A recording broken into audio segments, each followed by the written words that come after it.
Hey everyone, I'm back.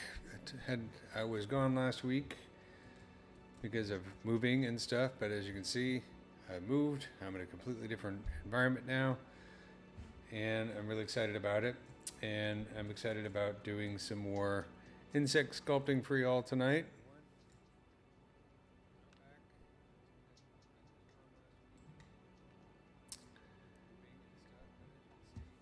And let me take this real quick.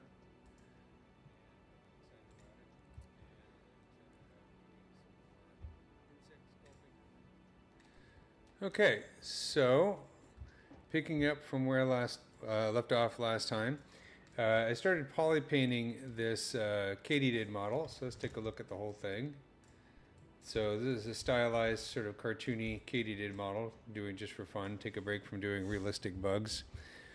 And what I want to do is experiment a little bit today with using layers for poly painting. And the reason I say that I want to experiment with this is that I don't use layers too often. It's nothing against layers. It's just not part of my workflow since I've been using ZBrush for so long. I'm just kind of used to sculpting just straight ahead. But I think it's good to get into layers a little bit. They offer a little bit of flexibility. The other reason I don't use layers for poly painting was that in previous versions for a long time it was very, very buggy. Sorry about the pun there. You'd start painting in layers and you risked basically something really funky happening with them. Turn down the music a little bit. And it would mess up your model in a really strange way. And it would be a hard thing to fix.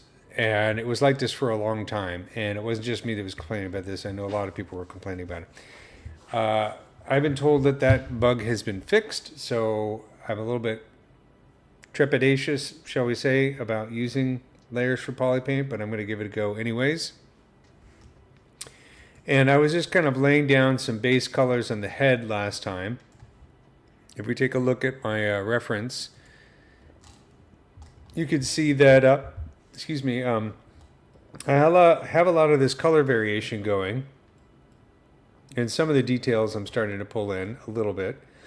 But I thought it might be cool to kind of play with layers to do some of this splotchiness that you see on the face here, these dark dots and these kinds of markings like that. So I want to try experimenting with that and maybe some of these other fine details using layers.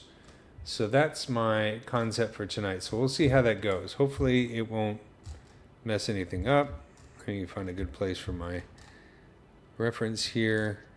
It's not in the way of anything else. And we'll go with that. I think that works. Samash. Okay. The other reason I don't use layers is like I said, it's not part of my workflow. Essentially, once you start down the path of working with layers, forever will it control your destiny, at least until you bake the layers into the model. In other words, once you start using layers, you got to keep using them until you bake them. And that's something that where I usually start to forget which layer I'm on. I just start sculpting away and I change something. And so, like I said, it's not usually part of my workflow. The other thing I do want to do is I think it might be nice to add a little bit of specularity to the shader just so we can kind of match sort of some of these highlights just a little bit. Gives us more of an insecty feel where we're working. So I'm going to go here and let's go to the materials palette. I've been okay. I have recently made a huge change and moved into a new place, so it's still living out of boxes, and you can see the wall behind me is kind of very bare bones, but it's going all right. I'm enjoying it. It's a different environment. I'm going to increase the specularity a little bit here, so you can see the shininess, and then I'm going to go down to specular curve and just tighten the highlights a little bit. I don't want to do it super shiny, but maybe something like this. Kind of helps give sort of the impression of depth when we're painting colors on here. Depth meaning like, insect exoskeletons are built up of layers and layers. And so you get this kind of like, you can sort of see in this black splotch right here, this underneath, there's like layers of a dim kind of grayish, brownish color. And you can see how these almost look like they're a little bit deeper than some of the more high contrast colors. And that's the kind of stuff that I love to kind of try and emulate. Here's another good example right here, where it looks like these colors are kind of deeper in the exoskeletons than some of the other stuff. Excuse me. Yeah, I will have room to put up my art pieces until, of course, I put the bookshelves in, and then you're going to see the reference library is going to basically fill this room. And both my wife and I love to have lots and lots of reference books close at hand when we're working. So it's going to fill up everything here, but that's cool. And when I get to that point, I'll talk about some of the books that I really like, insect-related stuff. So let's go in here, and this is our base for the head. So if we just look at this, I'm really just working on this head subtool right here. And so let's put it into solo mode, and I'm going to create a new layer, and let's just call this, let's give it a name. It's all right, I'll name it Details 01. And so by turning this layer on, we should have it in record mode. So that means that anything we paint on the model is going to be in record mode until we turn off record mode. And we can also use the slider to fade things in and out. And what I'm going to do is I'm going to switch to a black color. I'm using the paintbrush here, and I've got the RGB intensity to about 70. Let's bring that down just a little bit. Also, if I hit the shift key, my smooth brush, I've turned off Z add. So I have RGB intensity set at 100 for the smooth brush, which makes it a blur brush, which I think is a lot of fun to work with. And let me see, I'll turn on symmetry just for a moment here, because these are somewhat symmetrical. Just going to figure out a good placement for these little black dots here. And then let's find a nice little, use a black square, and I'll show you why I want to do that. You can see I just want some kind of alpha, and I'm going to go in here and just play with the brush settings a little bit, maybe make the spacing a little bit wider and decrease the scale variation a little bit. And if I set the focal shift to 0, yeah, so now you can see I'm getting the focal shift set to 0. I'm getting more of the alpha, the square edge there. And then what I can do is go into the brush palette. Let's move this guy off to the side and go under orientation, and I'm going to increase the spin angle, well, not the spin angle, I'm going to increase the spin rate so that that black square is spinning around a little bit, and then put the spin center off a little bit, so now we get a little bit more variation. I'm just using the square as kind of like a way to kind of get a better idea of what the alpha is actually doing before I choose a more detailed alpha. So what I might do is go back to bringing the scale variation up a little bit.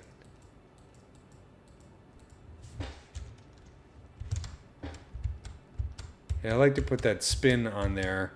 It's more obvious when you're using like freehand. You can actually see that alpha spinning around here as I draw on the surface.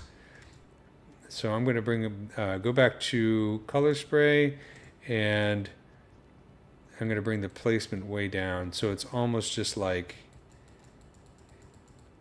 it's kind of like a tight fuzzy brush there. And I'm going to placement down, just bring down the flow a little bit. I'm using my mouse, so I'm not taking advantage of pressure settings. There we go. So I'm getting kind of a nice little fuzzy, and even with just a square, I think that works pretty well. Of course, I'm doing all my testing with the mouse, which is not the same as using the stylus. So Let's go back to using the stylus.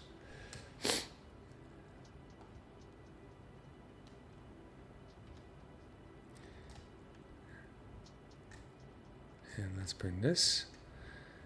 Okay, I don't want to make sure it doesn't look like nostrils here because I'm not trying to make a nose.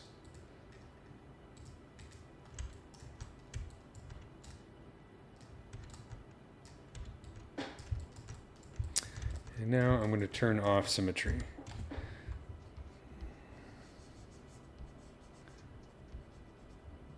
And just start making this kind of cool little shift here.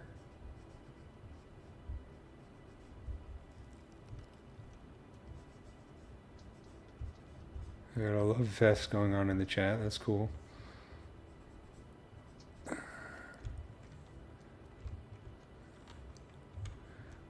And you know, this guy doesn't look, the shape of his face is different from this a little bit. I've made it more stylized, so I'm not going to, the placement's going to be a little bit different here. So I'm going to take a little bit of artistic leeway here, but inspiration from the actual reference imagery. And this is an photograph that I've taken off the internet along with these other photographs, so apologies to whoever did the initial image.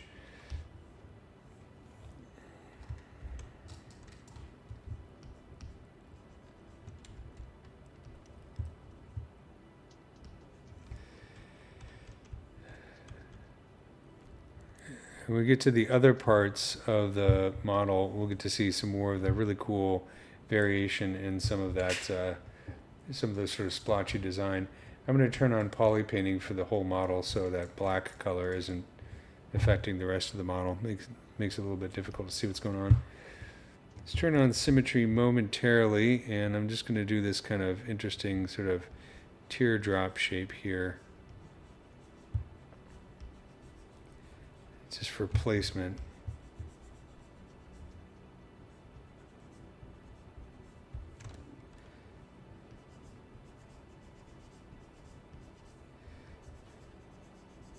I'm still debating whether I want to add one of these. I mean, I think it's really kind of cool looking. Not all Katydids have it, but I do think it's kind of neat. But I'm going to leave that maybe as a later decision.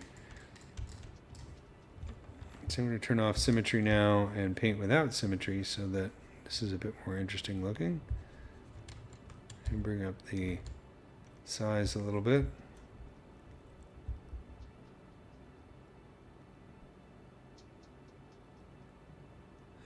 Yeah, that actually the sort of sci-fi wasp. Let me bring that up. It's on my webpage if you want to see the finished version. I rendered it in Redshift in ZBrush. So I think I'd like to do a version where it's rendered actually in Redshift for Maya, because I think with the shaders I can actually get a better look out of it. But it's still kind of neat that this is now what a Redshift right out of ZBrush can look like, because we have transparency and everything. It looks a little plastic though, because Redshift for ZBrush has a lot of, it doesn't have the same power because you don't have node based. You can't put textures into the roughness and all the different channels. So this is sort of polypainting a nice Redshift shader, but it still came out pretty well. And that's sort of the final version. So I think what I'd like to do with it is make some UVs for this guy and maybe fix, I think I need to fix these wing muscles a little bit. They don't look quite realistic to me. And then the hair, this is fiber mesh. So fiber mesh, it looks pretty good, but it's not quite as realistic. So, but that's kind of out of ZBrush, which is not bad. And that's everything I did was in the live stream. So if you want to check it out in the older live stream videos on the ZBrush channel, you should be able to see the other chapters that I did if you're curious on how I did the final render and everything. So, yeah, that's how the wasp came out. I'm pretty pleased with it. I mean, it looks kind of spacey and weird. But part of me still wants to work with it a bit more. You know how it is. You're an artist. Nothing is ever finished. It's just abandoned. It'd be fun to rig it and animate it flying around too. So one of these days when I get some free time, which I never have. Did manage, I'm using the absolute latest version of ZBrush, and I was a beta tester for this version of ZBrush, so it's very cool. I'll post some images of my project that I did for that when I get a chance. It's in the ZBrush. When you install the latest version of ZBrush, you'll see I did a little tribal robot based on Mark Gabbana's design for the Gnomon Workshop. And I'm going to continue working on that for the Gnomon Workshop, actually. I'm doing a series on Maya 2025, introductory series, so we'll have some of that in there as well.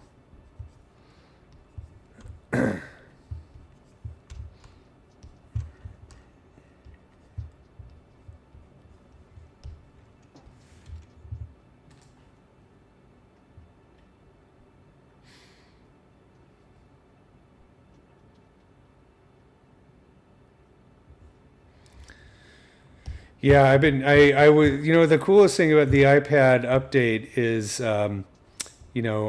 since you can move projects between iPad and desktop, I was able to do that a lot. So, since I've been in the process of moving, and it's been a huge move, sometimes I wasn't able to use a desktop. So I was able to keep up with working on my iPad. And I also had a situation where for my C drive completely got crashed because I lost power in the middle of a Windows update, and so I had to reinstall Windows. It was a freaking nightmare. So my desktop was just completely unavailable for a few weeks, actually, at least like a week or so. And during that time, of course, I had deadlines, and I was able to, luckily, I was smart enough to back up my projects to the cloud, and I was able to download it on my iPad and work on my iPad. And it really it saved my butt, like in a way that I mean, if I hadn't had that, I would have been really, really up a creek. Not one of the fun creeks either. Whoops. Sorry about that. Sorry. If we go to preferences, and since this is a new install, I haven't managed to fix everything that I like.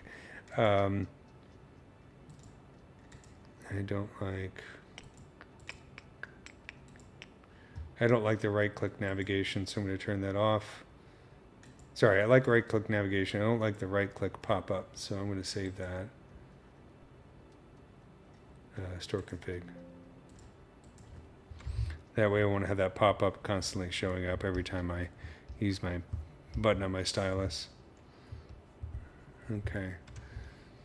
So, go down here.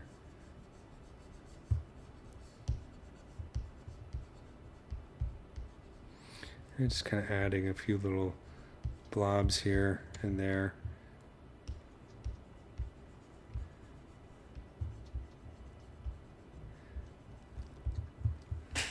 Let's see. Let's take a look at our layer situation. See how well this is working.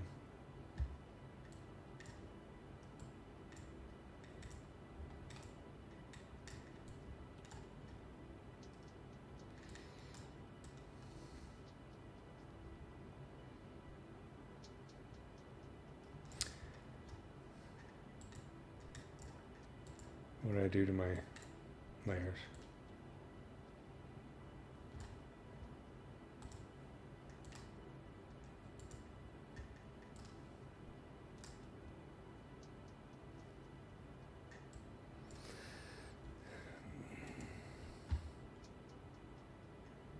All right, let's do standard UI. I did something there.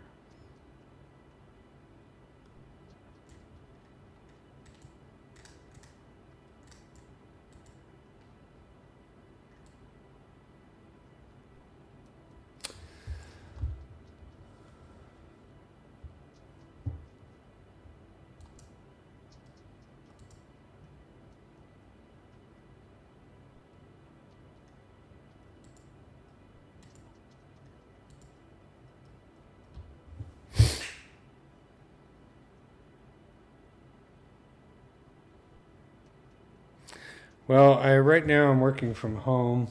Why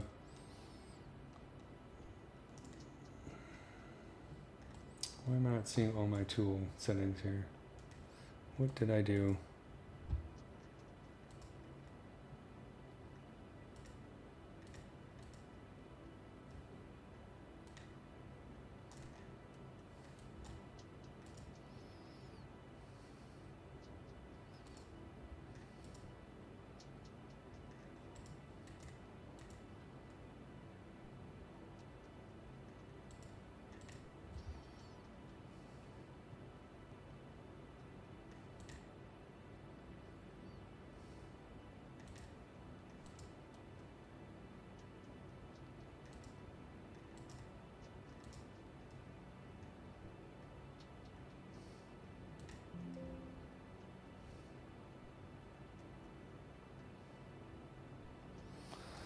Let me save this real quick. I did something stupid and messed up my interface. I'm going to save this.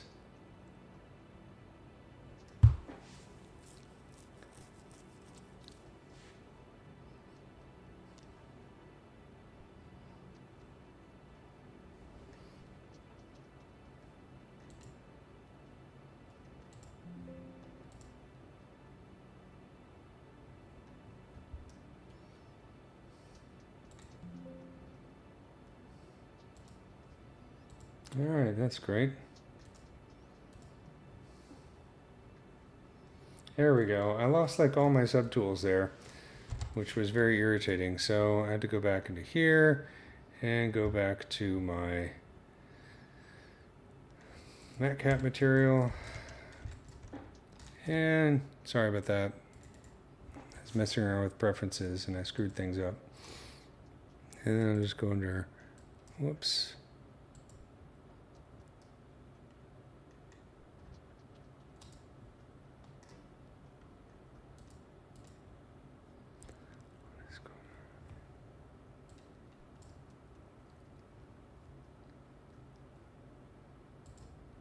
Okay.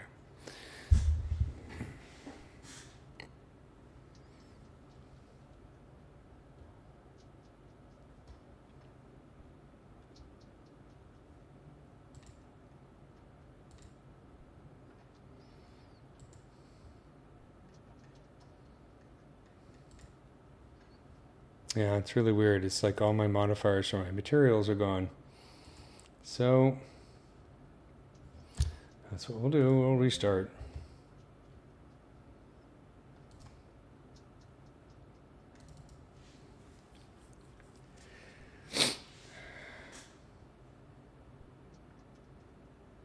Anyways, I'll answer some questions while I'm restarting here.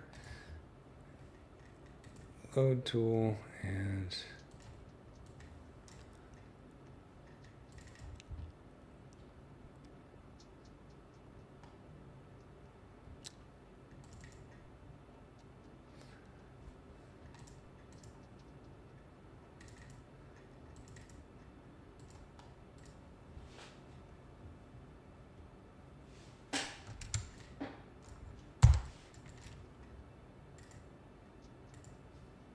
modifiers.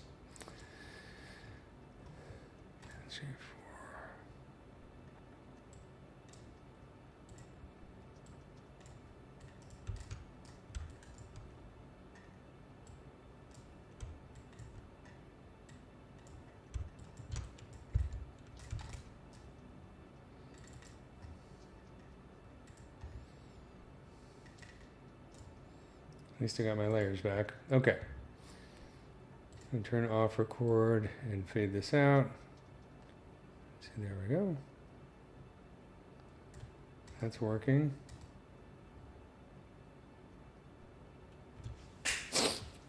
And then what I'm going to do is hold the shift key, turn off Z add for the smooth brush, so it's a blur brush. Go into my paintbrush.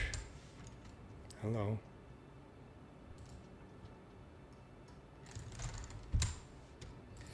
Paintbrush, gonna color spray, bring down the placement a little bit, the scale variance, bring down the color variance, put on a alpha, go into brush, turn on orientation, up the spin center, bring the spin rate up a little bit, and then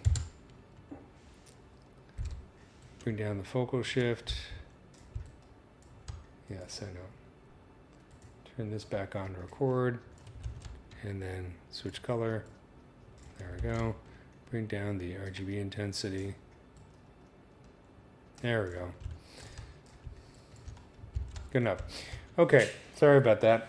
At least I did a review. No, I have not created an entire ecosystem. Unfortunately, I keep having like work comes in and it takes up my time because I have to earn a living.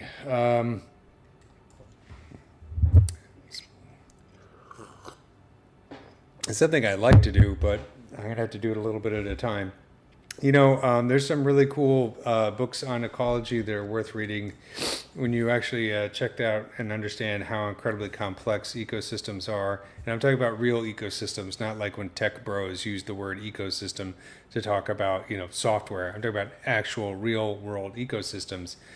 The great sort of quote on ecosystems is it's not that they're more complex that we can understand, it's that they're too complex for us to ever understand. There's too much complexity. So, but it would be a fun thing to explore. It's something I love to do in Unreal, but it's a goal of mine, at least to create a small, maybe start with a terrarium size ecosystem, or something like that. But a long time ago, I was trying to make my own sort of science fiction movie about a planet with my own bugs and all this kind of stuff, and I was creating these background stories for the bugs and how they interacted with the plants in the world. And I quickly discovered that every time I came up with something that I thought was really clever, whenever I researched real bugs in the real world, nature was that much more clever. And after a while, I was like, you know what? I should just stop trying to invent my own ecosystem and study actual ecosystems for a while so that I could understand them better. And that was something like 10 years ago, and I'm still working on it. So let's see, let's bring up the RGB intensity a little bit more. There we go. One thing I like to try is, you see how this, we have this sort of fringe here. I can kind of achieve this by kind of blurring out my, my Polypaint and then painting over it again.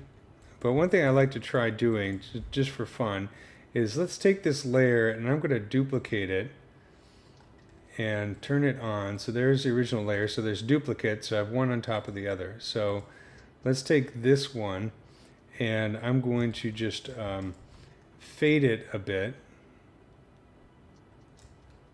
And then I'm going to, whoops. Actually, let's do this. Let's turn it on full power and blur it. Maybe paint a little bit more and just blur the heck out of this.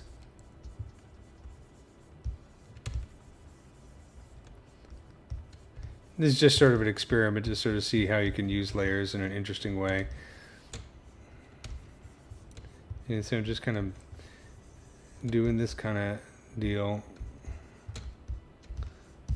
Blurring it and fuzzing down a little bit. We actually maybe turn this up to like a dullish brown kind of color. Yeah, something like that.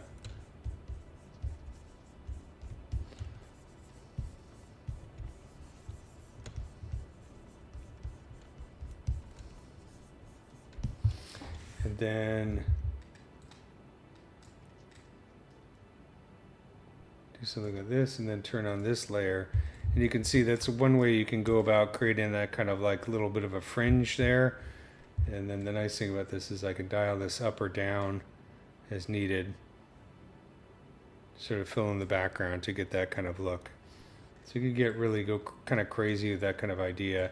So that's something to sort of keep in the back of my mind as I paint this stuff, because you can see how much more interesting this looks like than just the straight black on top of the color there. But what I'm going to do is let's just delete this guy for now and just put that in the back of our minds. We can think about it later on after we get a little bit more detail in this layer.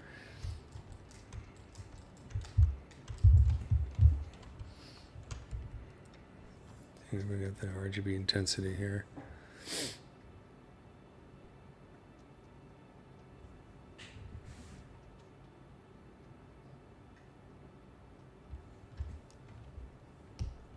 Yeah, my goal was actually to get rich off the stock market, and then I wouldn't have to work anymore, right? But I don't know. Something tells me that it's not going to happen anytime soon now. Oh.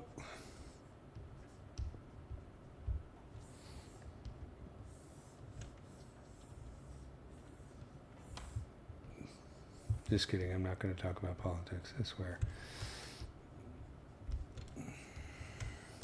I'm just adding some more little black spots here. Let's zoom out and see if Okay, so we can see that there's kind of like a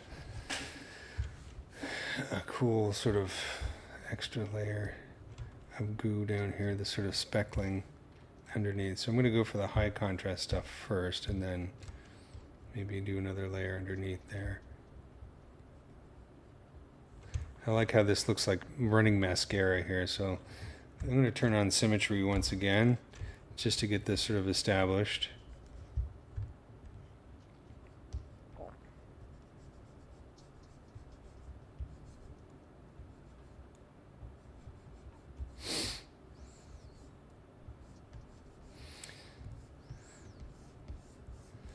I'm going to speed up the painting a little bit here, and that kind of established a workflow. Usually it takes me like, I do a bit of experimenting for a while, trying to figure out what my process is going to be, and then once I kind of start to get confident that it's the right way to go, then I'll start to speed up a bit.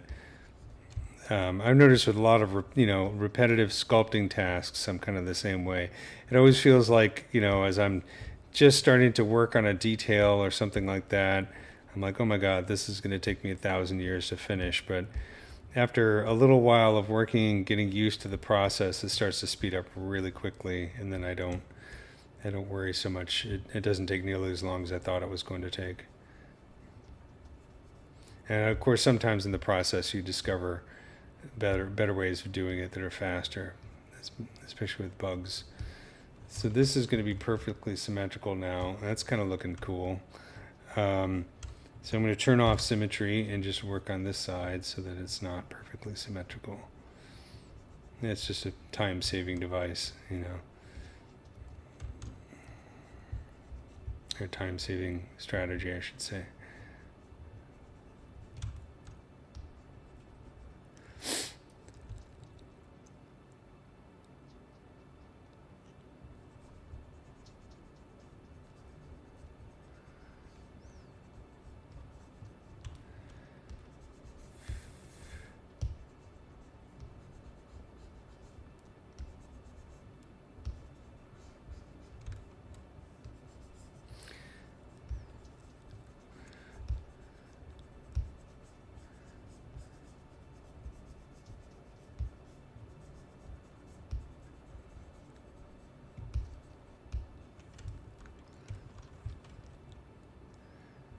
It's kind of a wild look, though.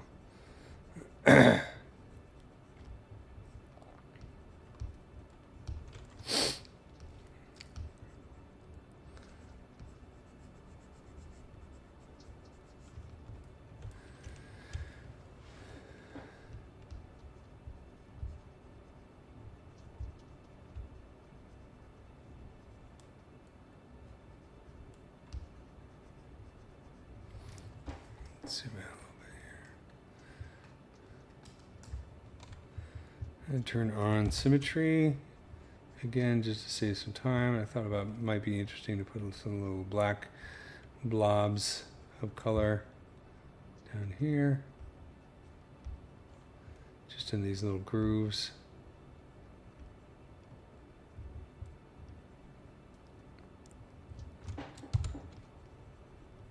Turn off Symmetry. So X is the hotkey for Symmetry, so I hit that every once in a while. Excuse me.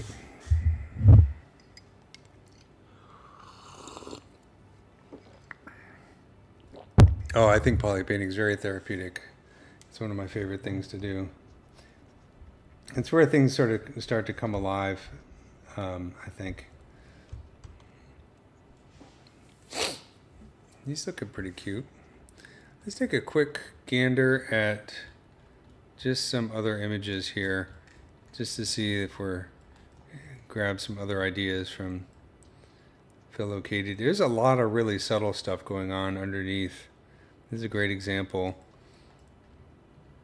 It's like you look at a Katydid, it's like that's a green bug. It's like there's a lot more going on. There's a lot more going on than just green. Here's a great one. Look at it. Well, these are water droplets right here. But that, even though they're water droplets, that could be great inspiration for an alien texture, But this has got all kinds of crazy stuff going on.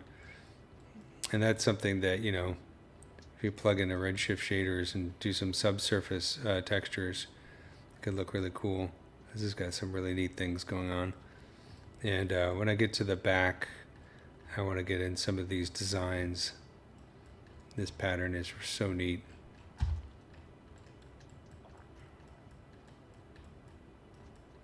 Let's see, and then there's this guy.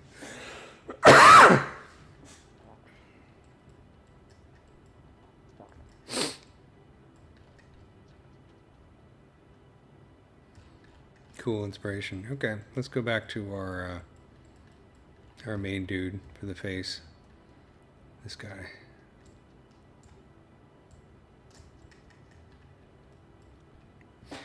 And then what I'm going to do, let's save this. What do I like to wear? I'm drinking tea right now. So this is, and I have a little bit of liquor shroot in there, which is really good for the throat. I used to drink beer, but beer makes me sleepy, and I work a lot at night, so I don't get as much done because, I'll drink beer, work for an hour, I get really sleepy and kind of loaded down, and I found that it weighs down the creativity a bit, so I switched over to drinking tea. Plus, I'm getting older, so I think beer is showing up in the gut area a little bit more than I'd like. I haven't heard of anybody having a tea gut, so might be. I don't know. Let's do this. I'm going to go in, do what I was doing before, because I think I'm happy with that amount of black splotches. I don't think I want to do that much more because it's going to start to distract from the colors a little bit too much. But so what I want to do now is I'm going to duplicate this layer, and this will be my underlayer right here, this one. So turn this on. And I could try messing with the opacity, but yeah, let's do that actually. Let's turn this off.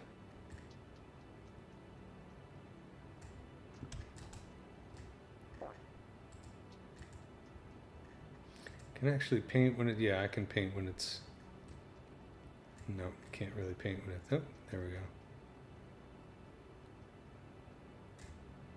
I think if I remember correctly, I haven't used layers in a while, so yeah, if I turn in record mode, it has to go to 100%.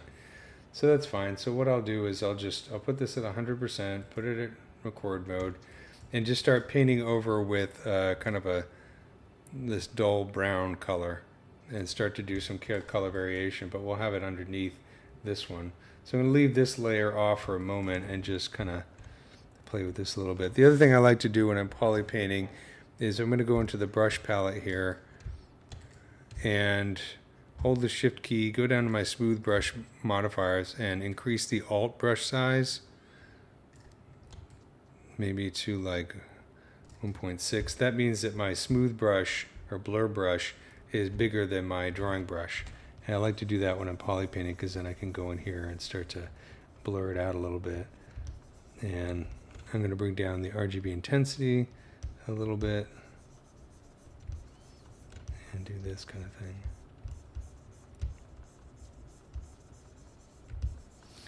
And just kind of go over this, blur it. Maybe I'll make this a little bit orange. Vary the color so it's not so monochromatic.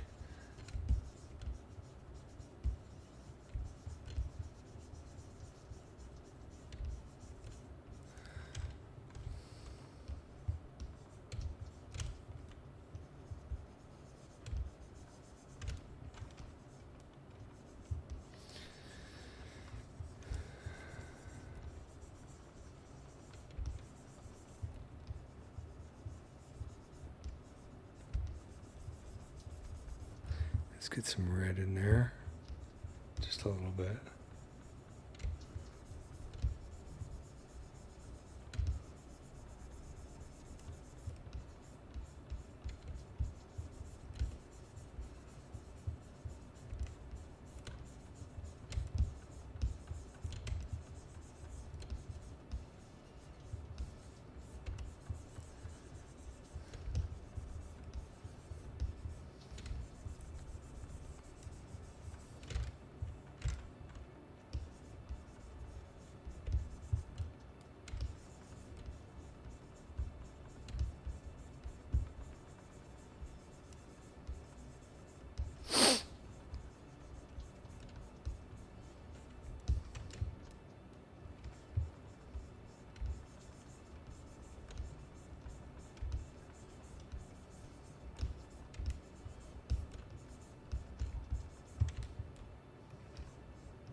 I should do, I always forget when I make variations to a brush to save it out so that I don't have to mess with the settings every time.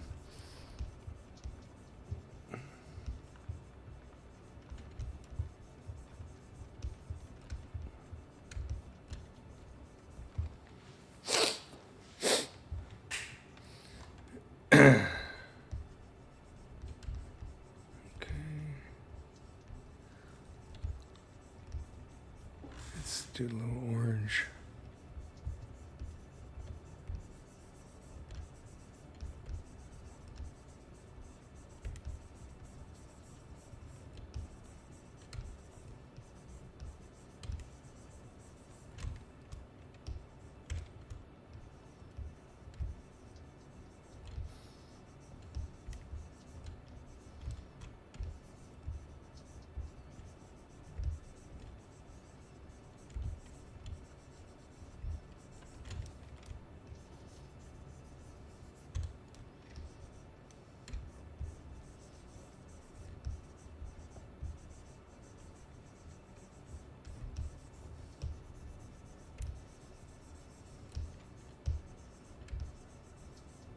And I use the C key to sample colors right off of this. It's got a little too light there. That looks good. So the eyedropper tool is the C hotkey. So I can sample some of these colors right on the border where I blurred it.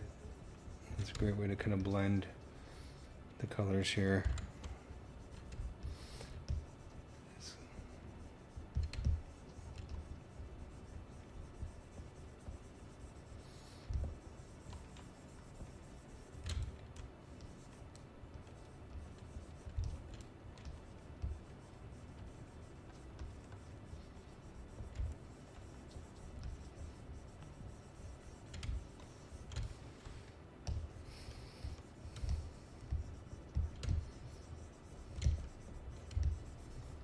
Now that I've finished moving, I should be able to do the live stream on a regular basis on Mondays from now on. So I booked this time slot for the rest of April. I still have a horned beetle that I haven't finished that I gotta do. That I started a while ago. I go back in here and mess with this a little bit.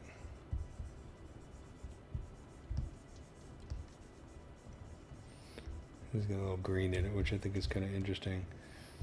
I'm going to be plenty sloppy. I don't care.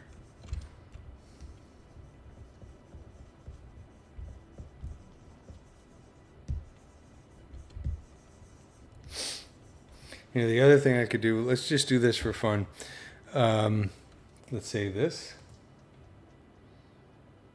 And then let's go into the brush palette and save as...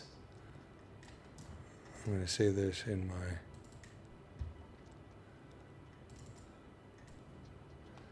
Let's save this as splotchy EK01, which is a paintbrush. And then we can add noise to this brush. If we go to surface and turn on noise,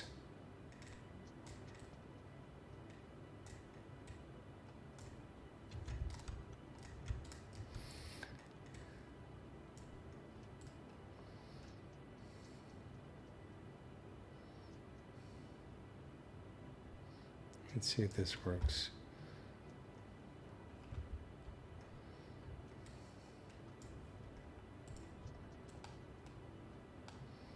I don't like that.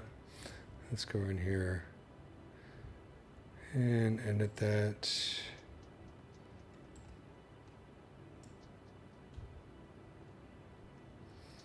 Make this black.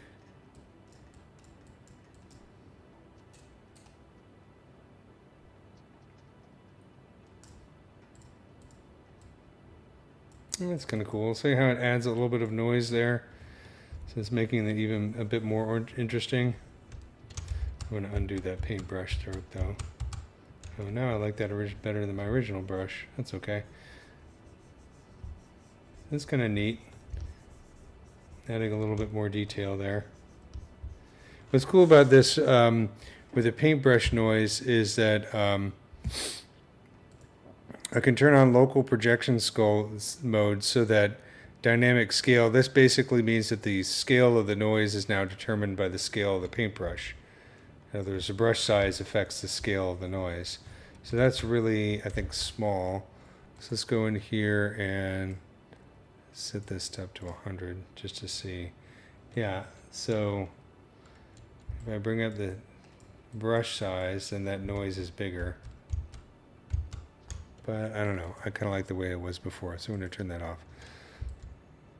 If I do this, then the noise is going to be constant regardless of the brush size, so maybe I want to do that. But interesting thing to know. Yeah, I like that. I like the way that looks. It looks really cool. Let's save this brush. We'll call it... Okay, guys, I don't want to show any client stuff by accident here.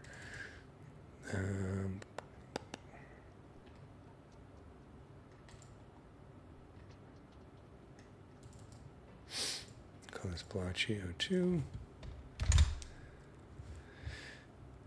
Yeah, it has a little bit more texture. It's making kind of the fringes, the edges even more interesting.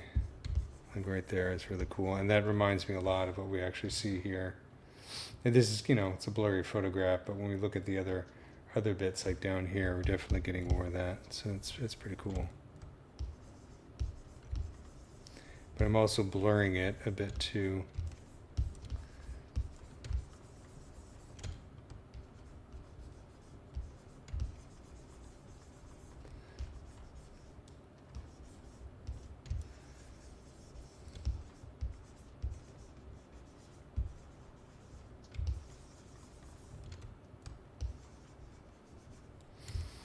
I don't know if that completely overrides the alpha, but that's okay. That's why I saved 2 versions of the brush.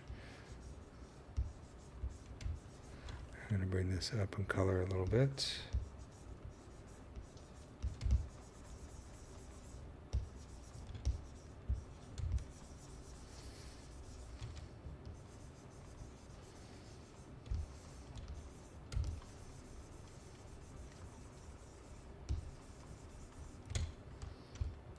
Go over this.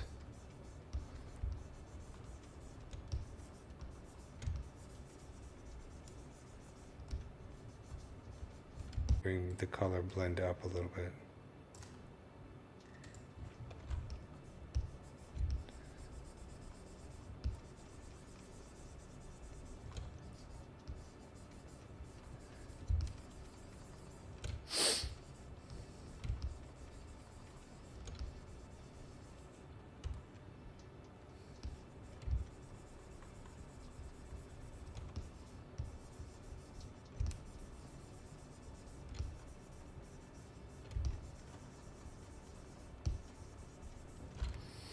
And then we can go over this quickly.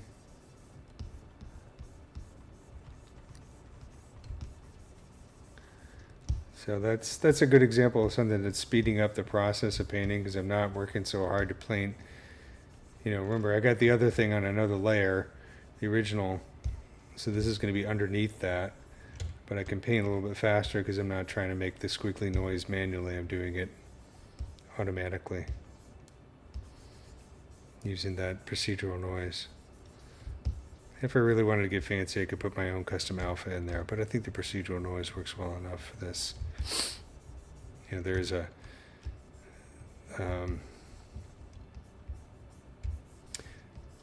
law of diminishing returns. I could sit here and tweak this brush all day long, but at the end of the day, it just has to look cool.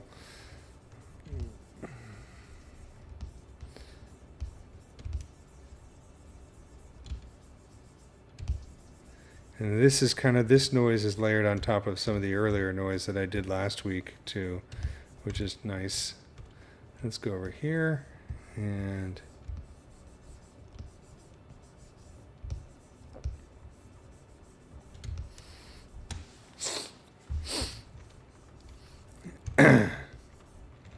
just as an interesting fact, let's save this. The paintbrush, the color polypainting actually does have modes like multiply and subtract and screen. If I can remember where they are, I believe it's under, it might be under texture. Polypaint mode. So this right here, I could, right now I have it to standard, but you could set this to colorize, multiply, lighten, or darken. So if I set this to colorize, I don't know if it's going to look a lot different because it's a dark color. But, you know, just an interesting little tidbit. I could set this to multiply. Again, I don't think it's going to look that different because it's a lighter color. But you can see I can bring some of that red in. And then, obviously, if I get to lighten, it should do, oh, there we go. It's still using that color blend, that noise there, but that's kind of cool. It's fun to experiment with this kind of stuff and see what happens. I'm going to undo that. And then let's just try lighten just to see, even though it's a dark color. Ew, it's kind of bloody. It's kind of gross. Keep that in mind for later. I'm going to go to back to standard here.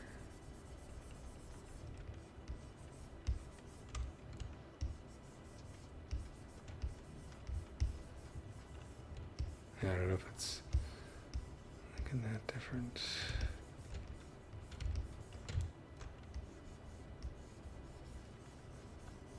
I think I'm just curious real quick. If I go under surface and turn noise off and then go into brush palette, alpha and texture, and set the polypaint mode. Theoretically, yeah, there we go. That's very different.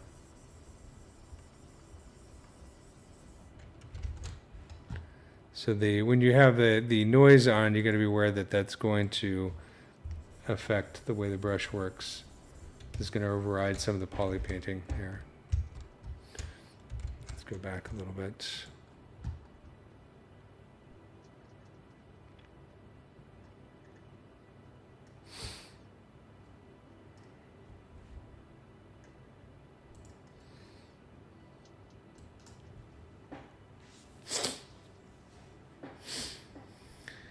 Yeah, that's kind of what I'm going for. That sort of like layers of chitin underneath, sort of building up. With some weird variations.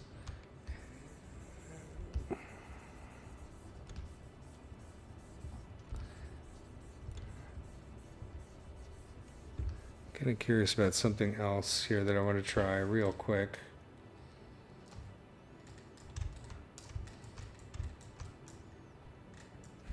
Save this. Go down here under deformation.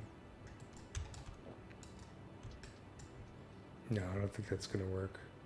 I was thinking I could do an overall smooth, but that's going to affect the geometry, not the polypaint so much.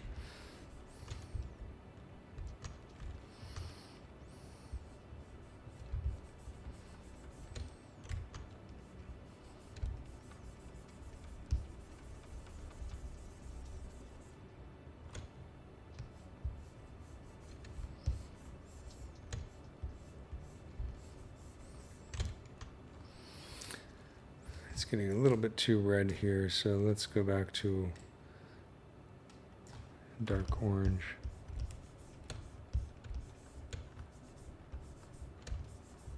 That's nice.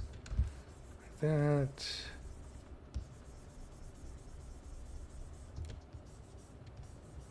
The other thing we do is shift down in terms of subdivision levels and do a little blurring there, but I think that's going to end up giving it kind of an artifacted look, so maybe not.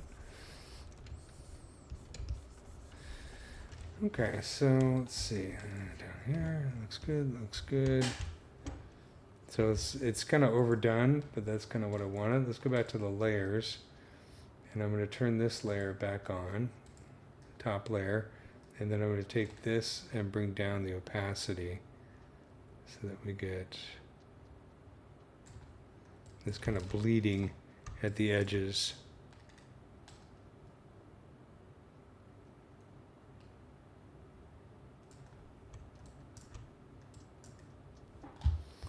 I can't remember if the layer order affects the poly painting here. Let's see. Let's take this one, put it above. Oh yeah, so it does. So if I bring this down, the layer beneath it is on top of it in terms of the color. It'd be cool if if the layers had blending modes. That would be awesome. But I think I like this better.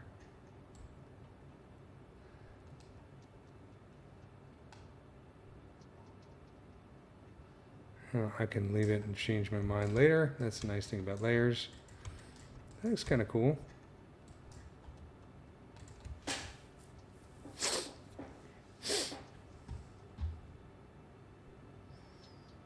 All right. Thanks very much for tuning in. I appreciate the questions and the comments. It's really cool. Have a good night's sleep. I'm going to go for about another hour. And remember, this is going to be, you can watch this on the YouTube channel tomorrow. And I'm going to, let's see, whoops, he went away.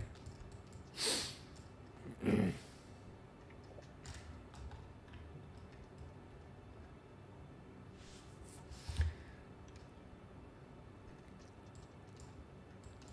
going to create another layer here because I'm enjoying this layer method. Now that it seems that the bug, if the layers are still buggy with poly painting, we would have noticed by now. It would have like caused all the colors to like completely freak out. That hasn't happened, so I'm starting to feel better about layers and poly painting.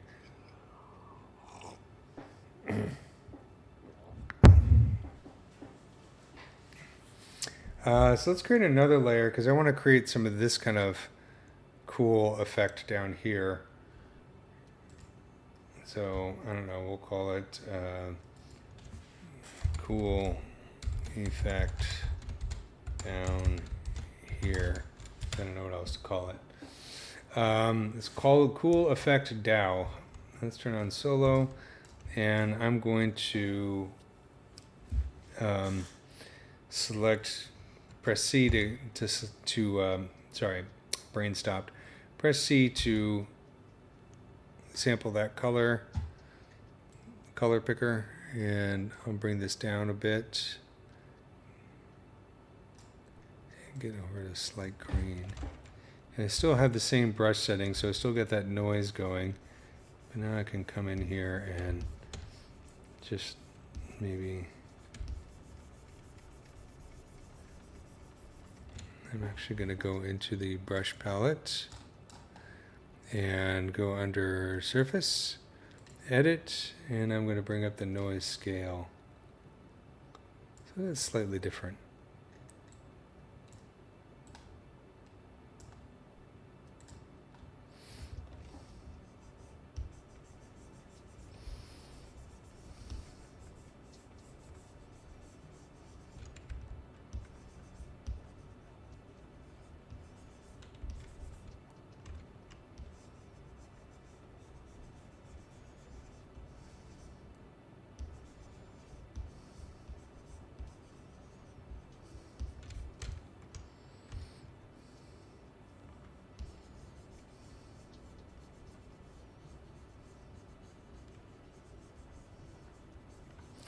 Really just using this as a chance to fool around here. I don't know if why not just get lost in poly painting for a while and explore there rather than having a goal to try and finish this bug anytime soon. I don't know if it's going to happen anytime soon because I keep playing around, but that's the whole point, right?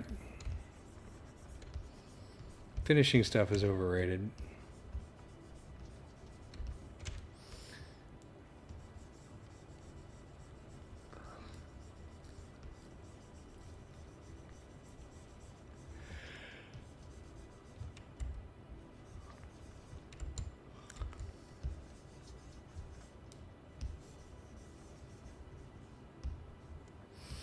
I'm going to sample this color right here, and let's do this.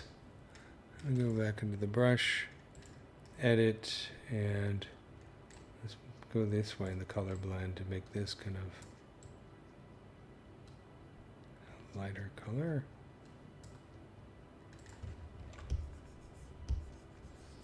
Yeah, there we go. That's kind of cool.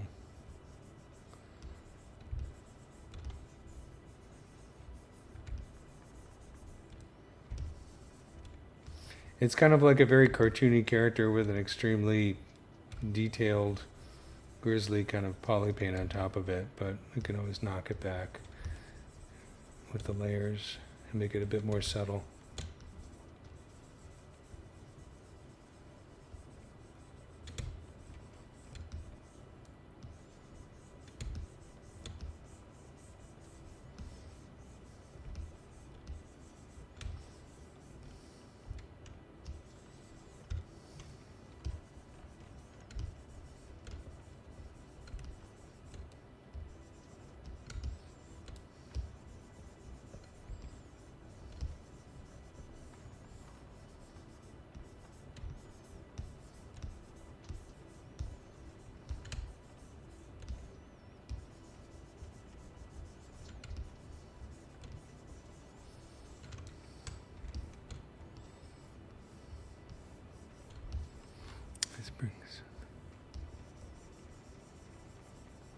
There we go. Oh yeah, I like that.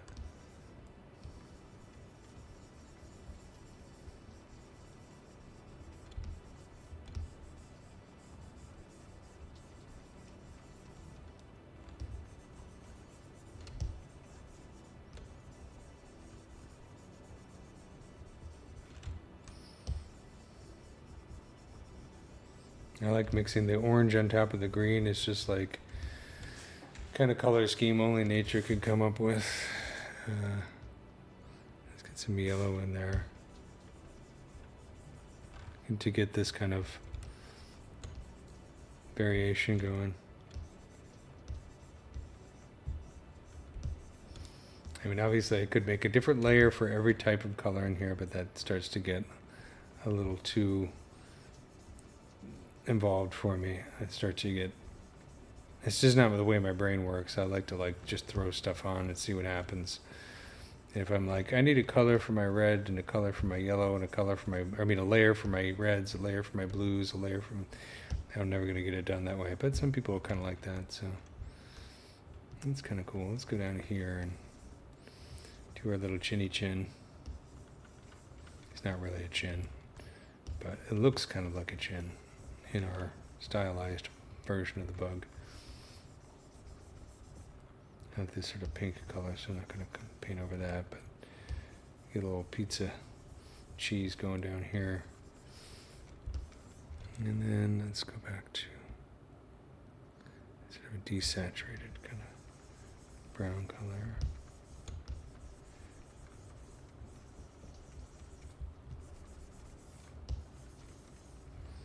Go into the brush, and this is probably something I should add to a custom menu.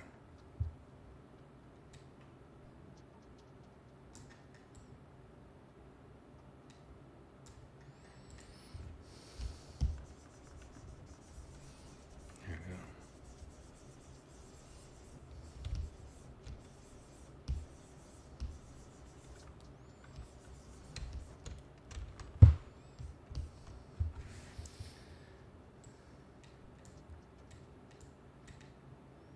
You can see we can really make that like super, super subtle. That's 100%. That's way too much. We can bring the layer down here to something like that. And that looks pretty cool.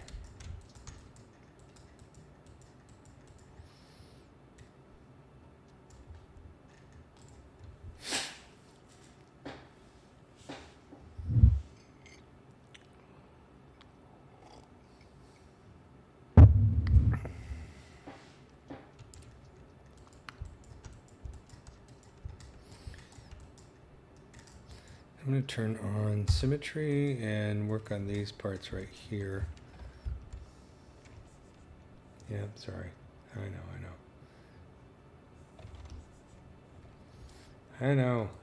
Just turn on record. Thank you.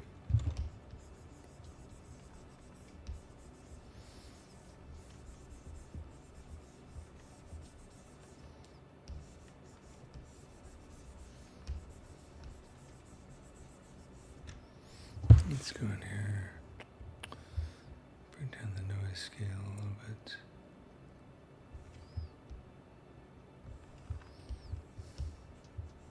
There we go. Losing some of that detail there.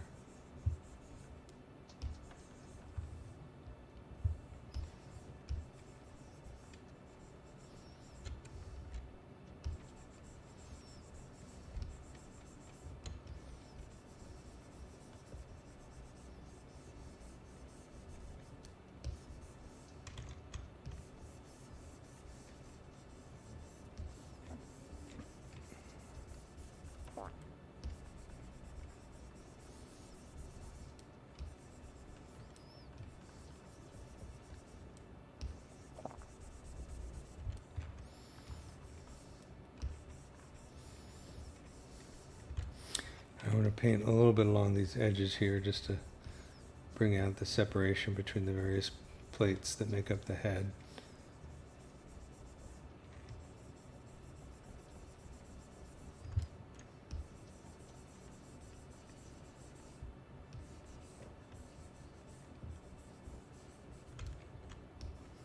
I like mixing it with the lighter colors here.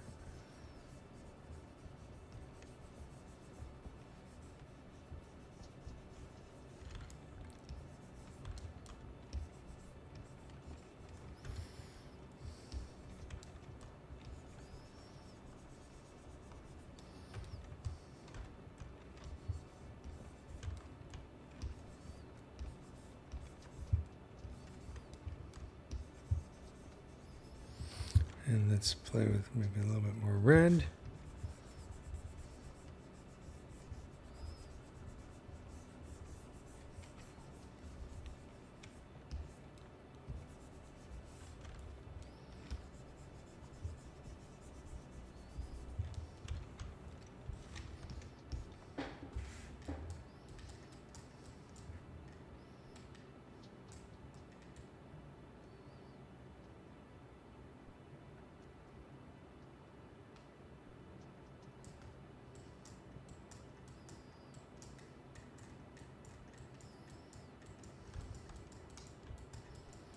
Pretty nifty.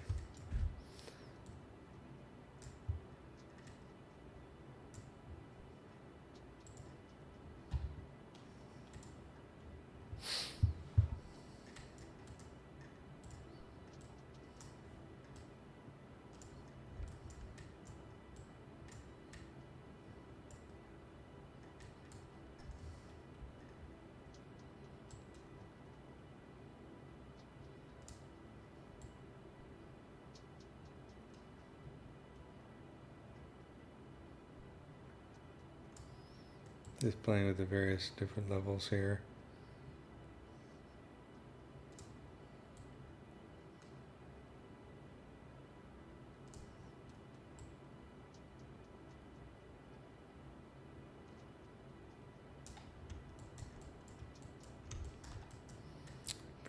Pretty cool. So you know what I think I might do? I'm going to leave the head alone for a while and maybe just do the eyes a little bit, just to give, because the eyes are going to give it so much personality. The one thing I'm not going to do in the eyes is I'm not going to do this black dot here at the moment, because those of you who know insect anatomy know that that's actually a what do we call it? Trick of the light. It's a optical illusion. You see how the eyes here are these little dots, these little hexagons. Each one of these is a lens, and the lens sits on top of a large cone. And as you look down the cones straight on, it creates sort of a shadowing effect, and that's what we're seeing right here. So if we were to change the camera view or look at it from a different angle, those dots would actually move. You see how this dot is always facing the camera. It looks like the bug is looking at you, but in fact it's just an optical illusion. It's a pseudo pupil, so it's not a real pupil. You can kind of see it. I mean, it's also the shape of the eye is going to affect the position of it. But it's like if you look at a mantis, it always looks like they're looking right at you and their eyes are following you. But it's actually just an optical illusion. So because of that, I'm not going to actually paint that on here. But we do have coloration. Here's a good example where we actually have coloration on the lenses as well. So those two things kind of work together when you're looking at insect eyes.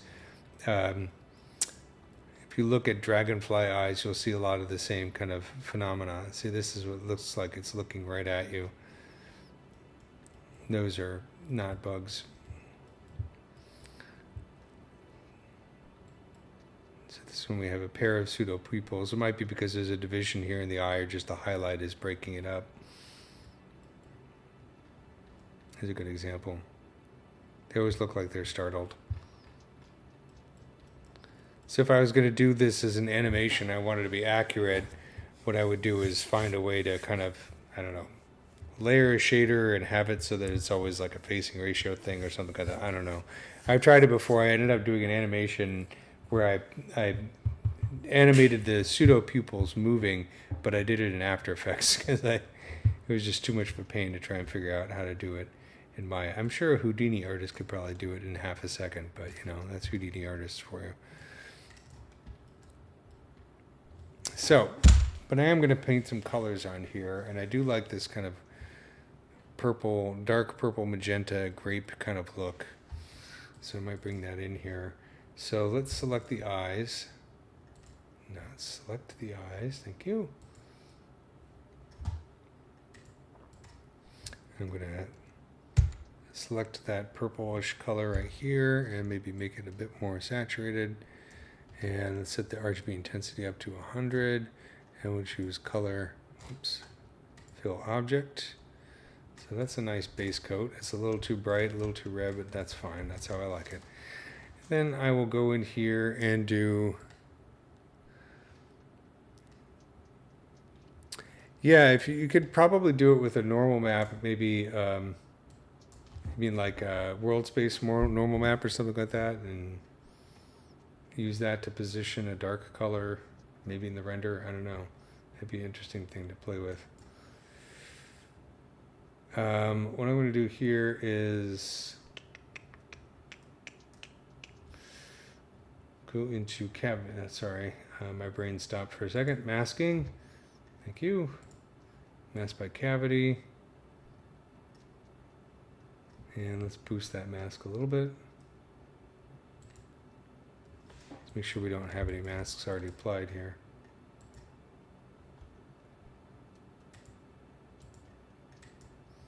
And I'm going to invert the mask, hide the mask, Control H, and bring this down to a dark magenta.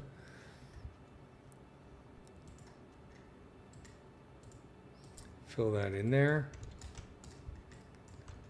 It's kind of cool. Oops. Clear the mask. Let's turn on solo for a second. And then go to mask by smoothness. Let's invert that mask. Hide it. I'm just going to throw a bunch of different colors on here just to see how they look.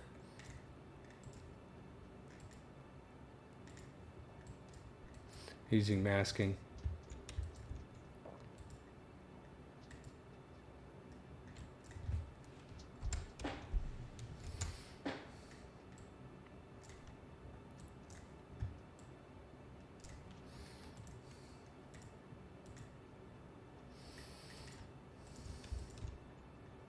And do mask by peaks and valleys.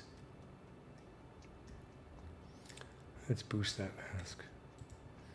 It's looking nice and blotchy.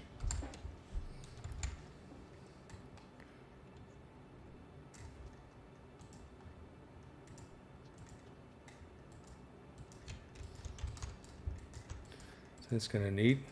Okay, so I have that.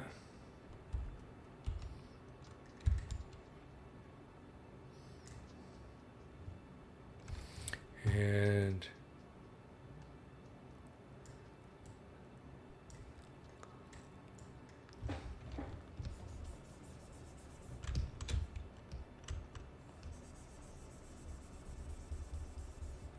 I think I don't need lazy mouse.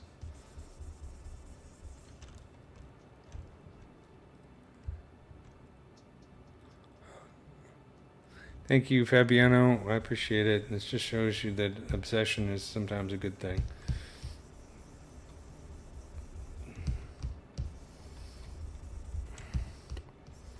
I did finish up some insect models for the museum in Australia that they're going to, sorry, I should say arthropod models. It was a millipede and some other stuff that they're going to print up and put on display at a museum. Of course, it's in Australia, so I don't know if I'm ever going to get a chance to see it.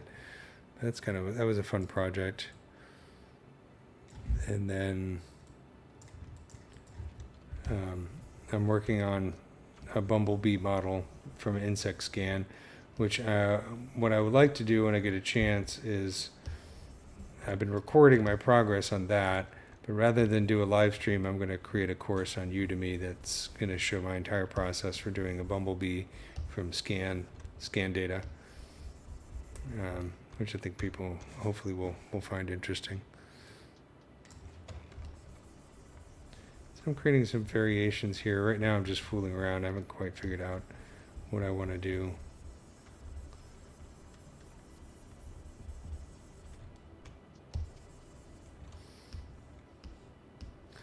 I want to get some of that really crazy magenta here in the front.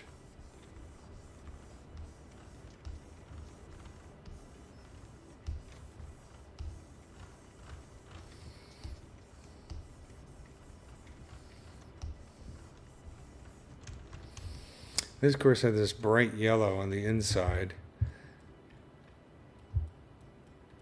Let's look at some other guys real quick, just for inspiration's sake. I like this because it has more color variation, and then this one has a lot of color variation. Right now mine are looking a little bit plain. That's not a whole lot. Ooh, that's kind of cool.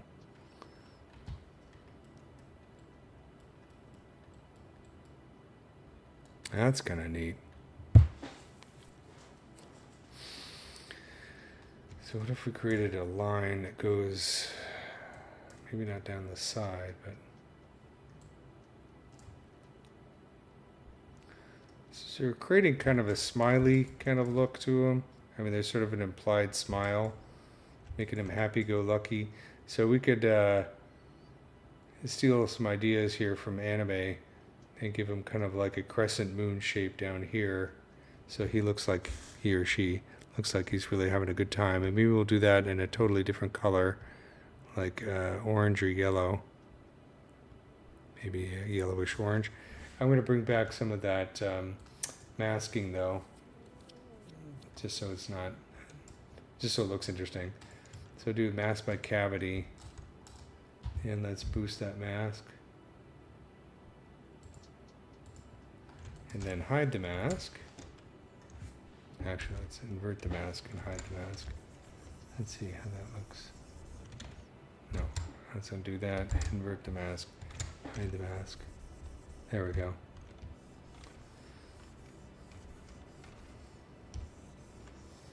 I'm still using the same paintbrush that has that noise texture applied to it. But let's see.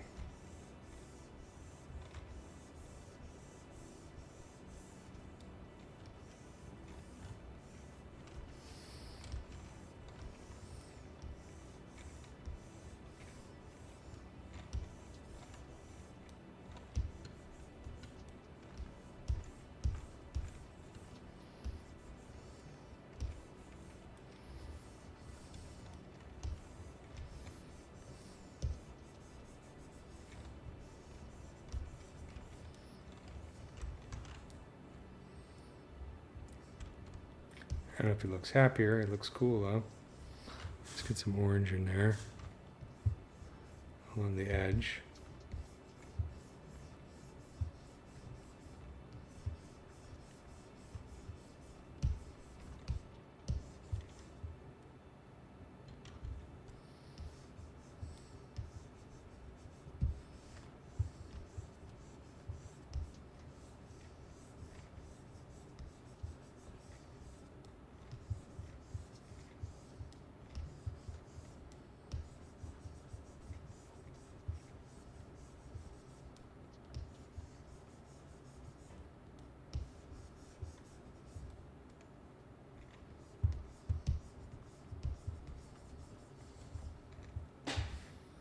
Change the music here real quick. I don't know if you guys can hear it or not, but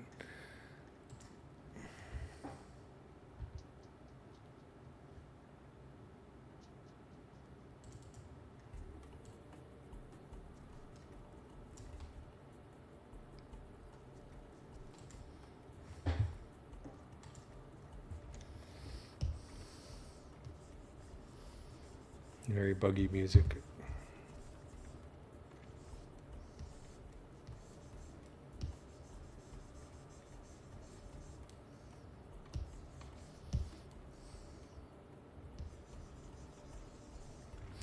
Let's bring some of that dark, magenta back down here. Yeah, that's looking cool. You can blur it too.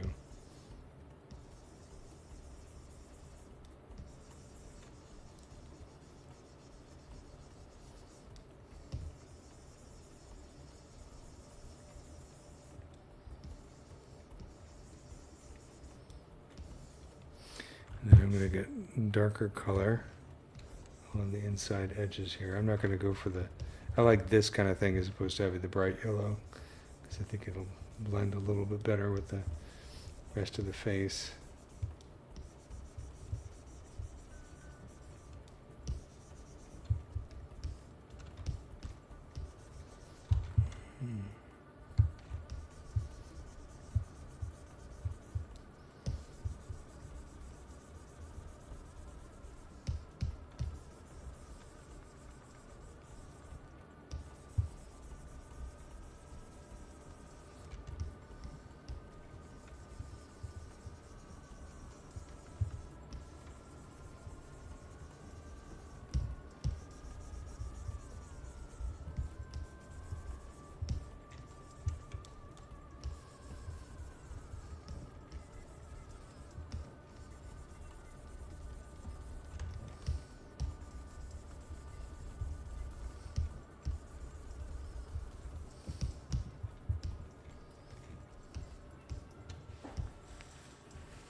It's cool, but I think I've deviated so far from the lighter color, so I'm going to bring some of the lighter color back in here so it doesn't look too out of place. Maybe that brighter orange.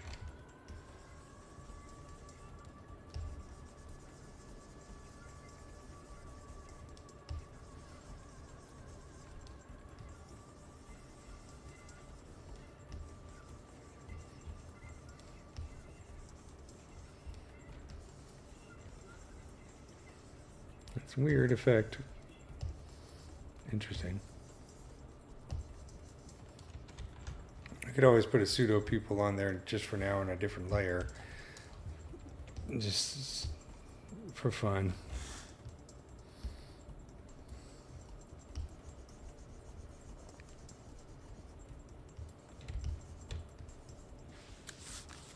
There's literally a bug flying around my face right now when I'm trying to sculpt.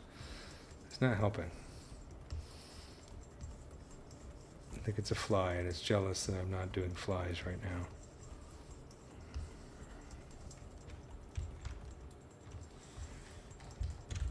Kind of neat.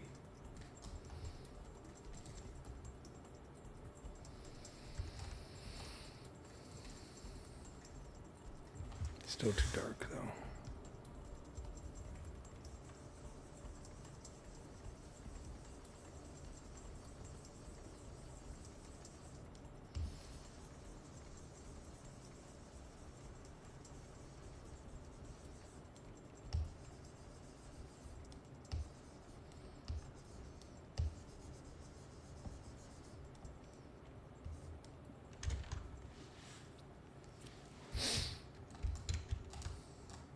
I can dig it, I guess.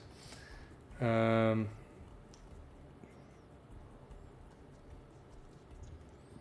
going to clear this. Let's create a layer.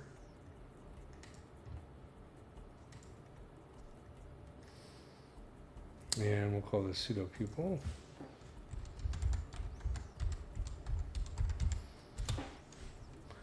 And I'm going to switch my brush. Let's load that other brush that I saved. Brush, load brush, blotchy 1, and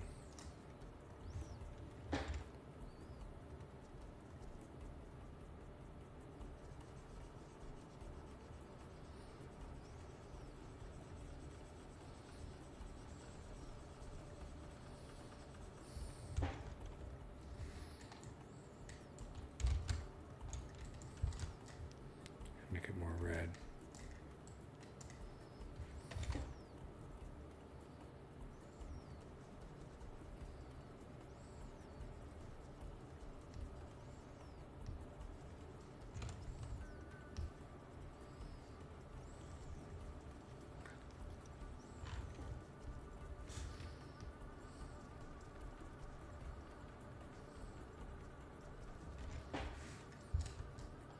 Now we turn it.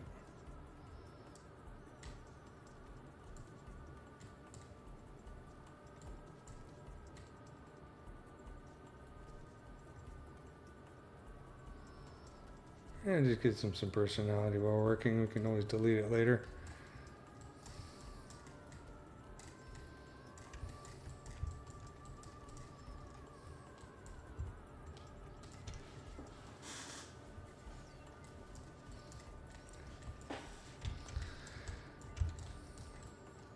He's looking very cute though. I think maybe let's do the antennas next. Antennae. I think, whoops.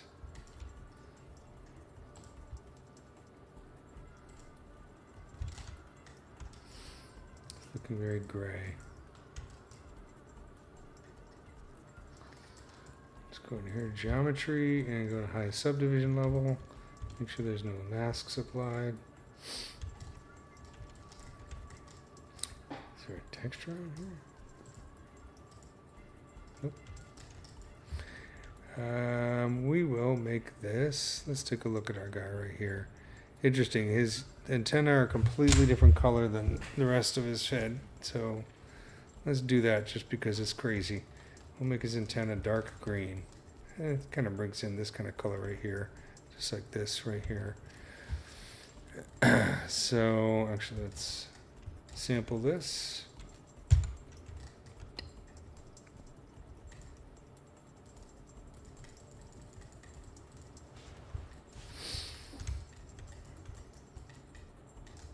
Looks cool. And then what I'm going to do is more fun with masks. Let's do a mask by cavity. Invert that mask.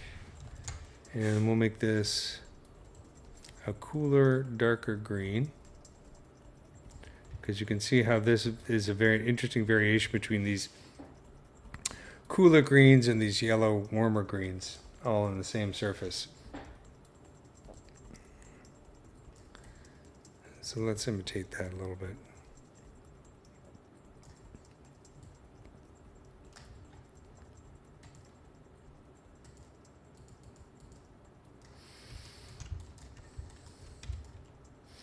And then I'll do mask by smoothness. So you can see this is just part of my process when I'm starting a Polypaint. I'll just throw some different color masks on there or different surface masks and then use that as a way to apply some paint real quickly just so I get something interesting going right off the bat. I'm going to hide the mask and let's make this bring down the RGB intensity and do fill object just a little bit. Let's see, mask by curvature. Not doing much. Mask by peaks and valleys. Of course, you can play with the settings here too, which I'm not really doing. Let's invert that.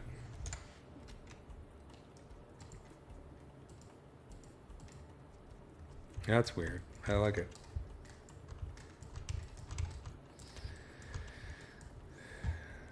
Then with the base and these bulbous parts, we have a lot of these warmer colors. So I'm going to clear the mask.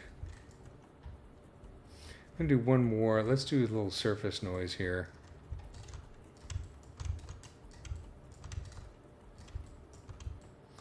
Just to give it a little bit of extra texture.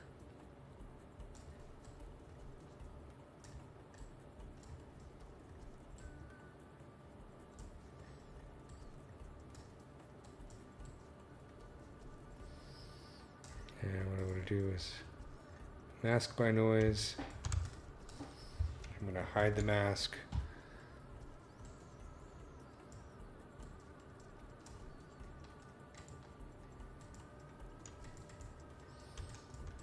Just a little bit here, just give it a little bit of variation there. There we go. Excuse me. Let me solo this.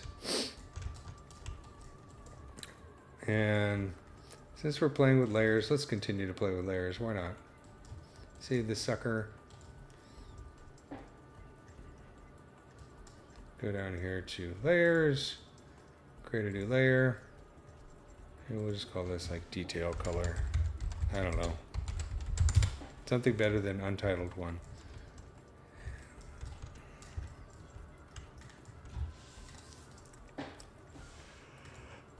I select some of this magenta. And I'm going to switch back to that other custom brush that I had.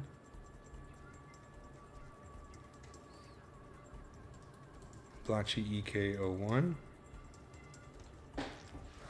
Take a sip.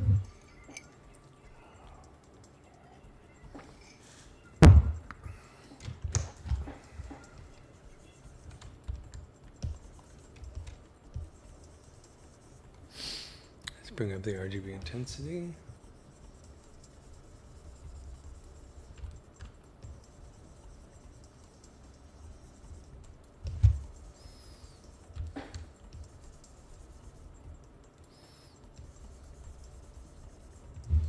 Turn on solo button.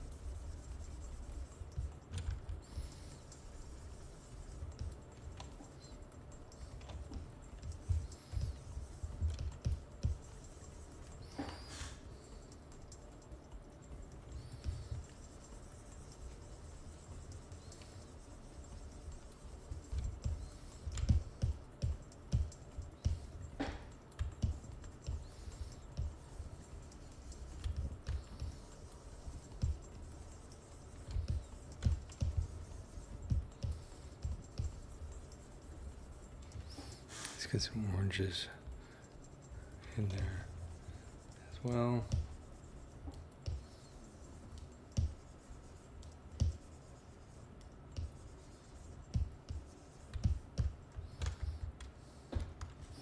And some dark.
Sorry, towards the end of the live stream, my mouth usually stops working. My brain's slowing down. But I don't know if I'm going to do every single one like this. So I'm just going to put just a little bit of red on here. And I'll let the green take over for most of the rest of the antenna. Make sure, did I have, yeah, I do have. So I'm going to kind of do less intense up here. Just a little bit of smattering of red here and there as we travel up the antennae.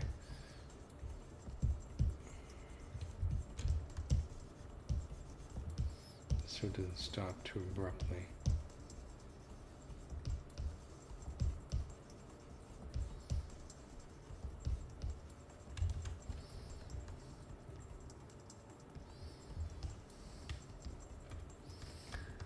And then let's go to the very top here and bring it back. Just so the top, yeah, that's kind of cool. The top kind of sticks out.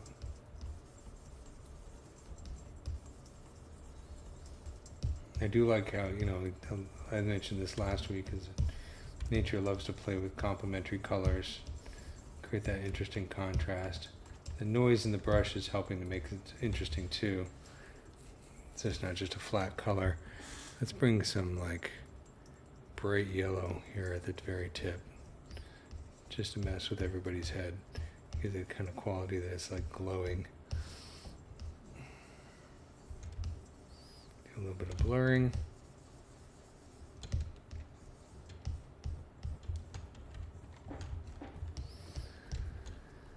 Insane color scheme right there. What I want to do here is go back down here and then bring some of that very light yellowish green. So I like the way that this almost looks like it's glowing here. Let's make it even lighter.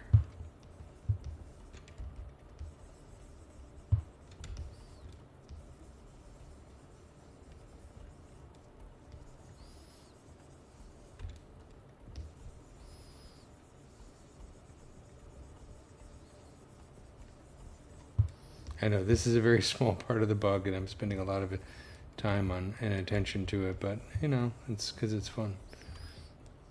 Get these little blotches of yellow here and there.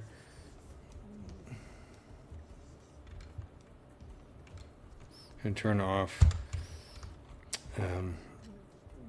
symmetry, so that's not so obviously symmetrical. Bring back some of that yellow, just like up here a little bit, here and there.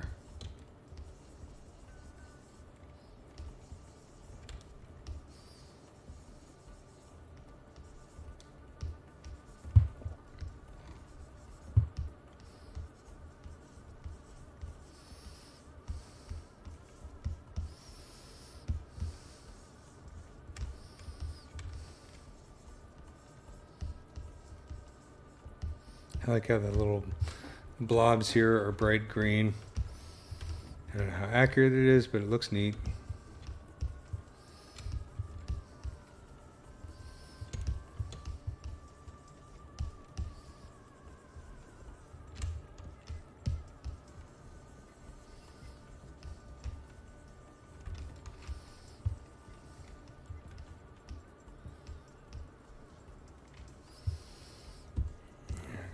Thank you. I'm having fun. Hope you guys are having fun too.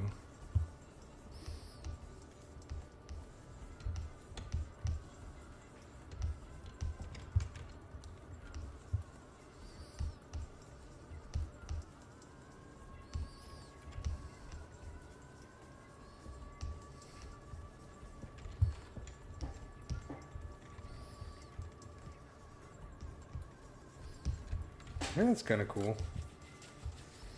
He's getting there.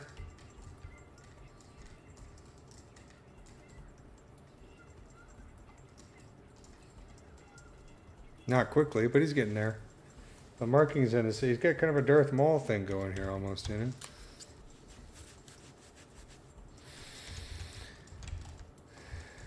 Very happy, cheerful Darth Maul. I want to be a Sith. Let me save this guy. So I got about 15 minutes left in my live stream, so I think what I'm gonna do is focus on the palps here, and next week I'll work on these parts right here. So this is saved. Oh, just out of curiosity, since I did do a layer for those colors on the antennae, let's see what happens when I pull this back a little bit. Yeah, I'm really enjoying the layer workflow. I'm glad it's finally working with Polypaint. I avoided it like the plague for many years because I had a couple models get really messed up bad. And it was a weird thing. It's like, you know, you'd be painting for a while and the polypainting with layers would mess it up, and then you couldn't fix it. Even if you reloaded the model, it was just like permanently damaged. And if you hadn't saved multiple versions, which of course I do now, you were kind of up a creek. So I avoided polypainting with layers for a long, long time. And I know some other people had the same experience, so it wasn't just me. But now it seems like it's working just fine, so I'm going to start incorporating it more often into my workflow. Yeah, he's a happy guy. He's like, hey man, I'm hanging out on a leaf. What do I got to worry about? Okay, so let's take a look. How do we want to do the mandibles? In this guy, they're very different color than the rest of the head. We got a lot of green and then yellow at the tips, which is interesting because, you know, when it's right next to the face here, you have this kind of, that's like color bleeding from one object to another. I mean, I know that's not what's happening, but it's still kind of interesting. It also draws attention to the tips, just like I did here to the tips of the antenna.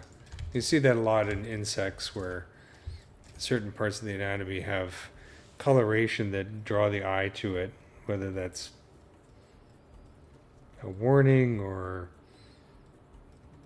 it's just you know, it's just the way it works. We're always trying to like figure out, it's like, oh, that's because it's sexual selection or something like that. Here's a good example. The mandibles right here kind of stick out. It might also be camouflage. Maybe it hangs out with flowers that look like that. Who knows? There's lots of different reasons. And sometimes there's multiple reasons. I mean, reasons. Assigning reasons to evolution is not always a good way to go. They call it teleological. So, but it's our human brain. We always want to do that. I guess we evolved that way. Anyways, but you can see how the tips right here, regardless of why or how it happens, it's something that's worth noticing when you look at bugs. That sometimes certain parts of the anatomy have wildly different color contrast than others. Like the eyes here on this black head and these orange base to the antenna. Here's another good example. This big spot of purple right there.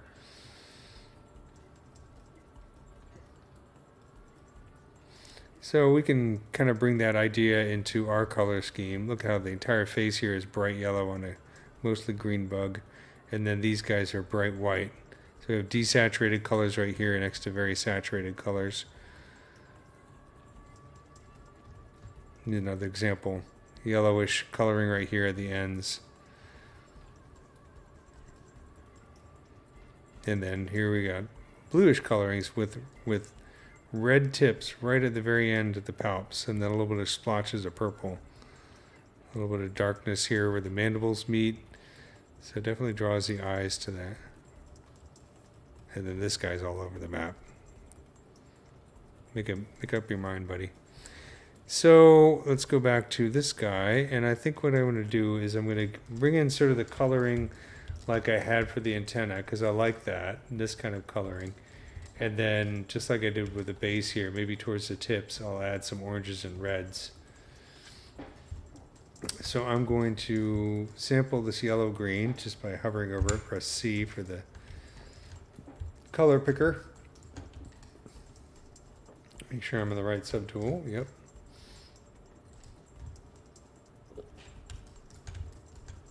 $1.8 million. That's probably sufficient. So let's do color, fill object. Do it a few times. And then, just like we did before, I'm going to do some masking to just get some quick color variation on there.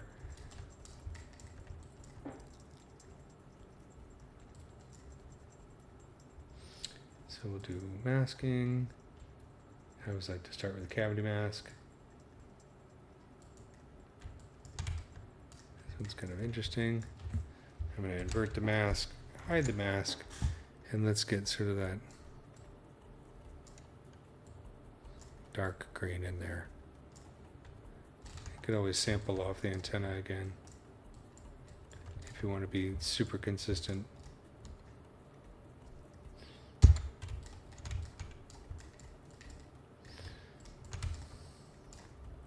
I don't get too hung up on exact color values at this point because I know I'm going to be doing a lot of blending and layering on top of that, so it's going to kind of mutate as I go along. So I'm not going to get too hung up on preciseness at this point. Let's make it darker though.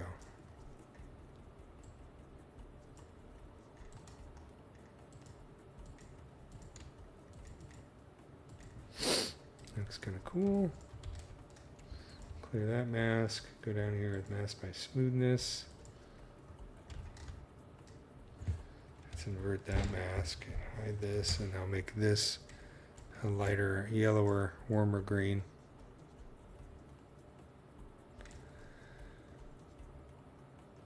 No, there's lots of different forces that get into evolution aside from natural selection.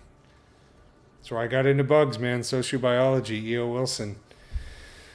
You got sexual selection, you got natural selection, you've got genetic drift, you've got adaptive radiation, you've got all kinds of things going on. It's, like I say, it's extremely complex, and a lot more complex than I think people realize.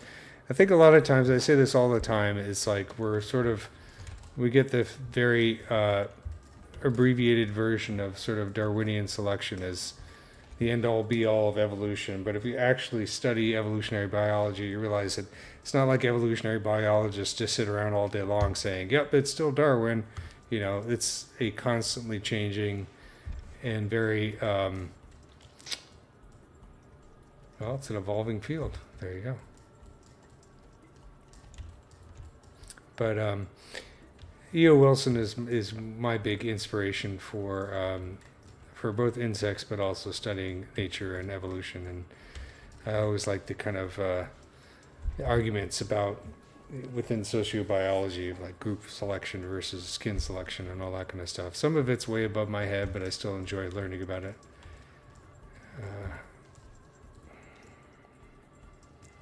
Okay, so we have a lot of cool, interesting detail on there.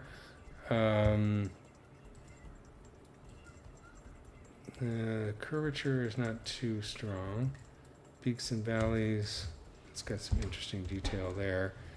So this we could do maybe a really dark blue-green.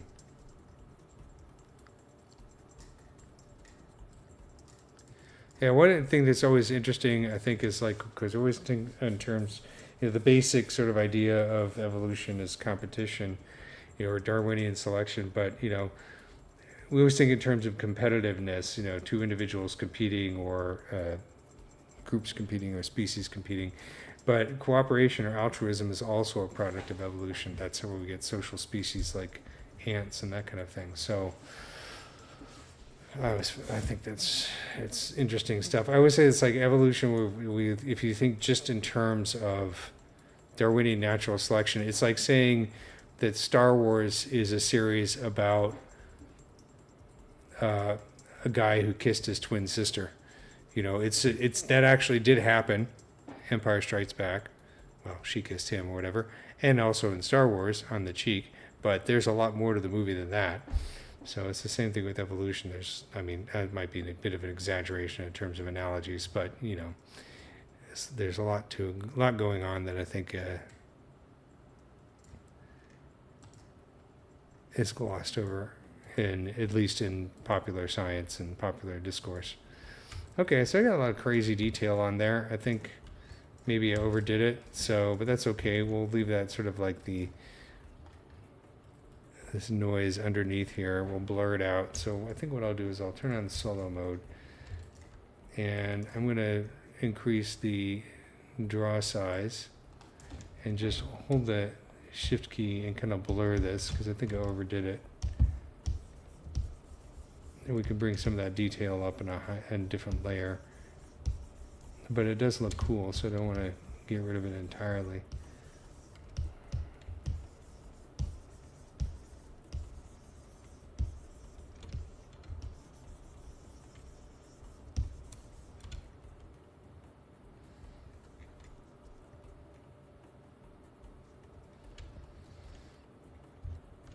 Well, I have a lot of friends who are entomologists. I learned a lot from them. I don't get a chance to see them as much as I used to. But it's always nice to have someone who actually is a real trained expert to call upon when you have a question.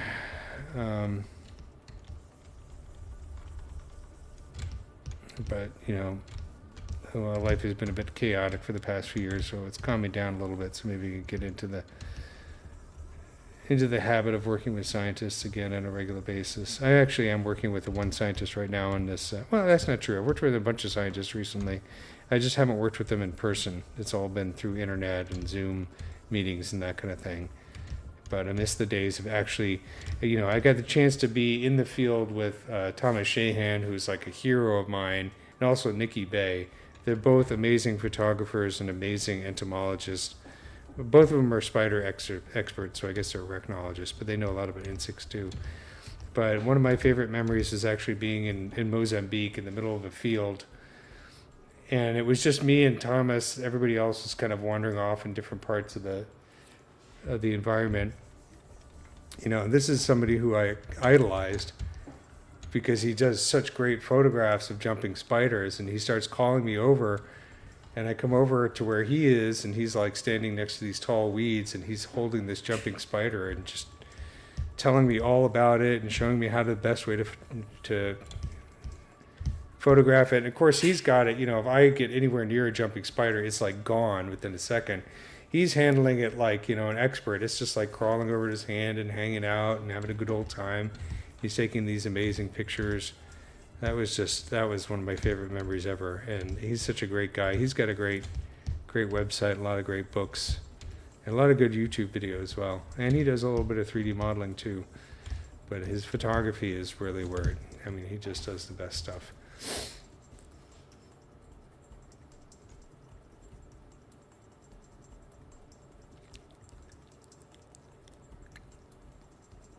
Yeah, it's true. There's a lot of things that just are there because they're there. They're not weeded out by natural selection, and they don't seem to affect a whole lot. I mean, I always like the idea of pre-adaptation where a trait appears and it seems completely useless until something about the environment changes, and then suddenly it gives that organism an advantage that it didn't have before, even though the trait was there the whole time.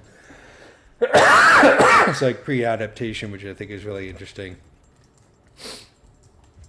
That stuff is really cool, and things like sexual selection that don't necessarily have to do with, well, I mean, it's a type of competition, obviously, but it's not necessarily directly related to an individual's survival as in terms of living, but it's survival in terms of procreating. So, and that could be like really super random, you know. It's cool stuff. All right, it's 10:56, so I think what I'm going to do is I'm going to leave it there for tonight. I need to get back into reading habits because I've gotten lazy in the past few years and I haven't done enough reading on evolution, so I got to get back into that. I have a few books that are like started on my bookshelf, but all my books are in boxes now, so I need to crack them open and get back into reading and stuff. Because sometimes, you know, I'll read just one book and it will just inspire me for like literally years. I'll get so much out of it. I think my favorite book, I'm going to bring it up here because it's such a wonderful book. If I had $1 trillion, whoops, it's Polyhaven. It's not the book.